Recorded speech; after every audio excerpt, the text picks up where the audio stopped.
Similar to lookup, we have another function called lookup or horizontal lookup. The function lookup looks for a value in the top row of a table or array of benefits.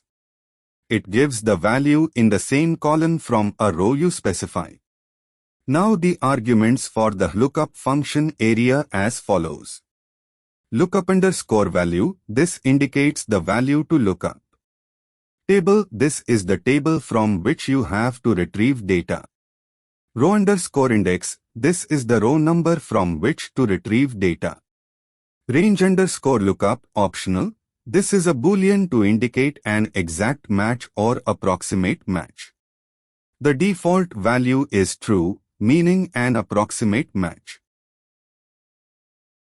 Here, D1 has the lookup value, i, Vikas, B1, F5 is the table array, 4 is the row index number, 0 is for an approximate match. Once you hit enter, it will return Mumbai.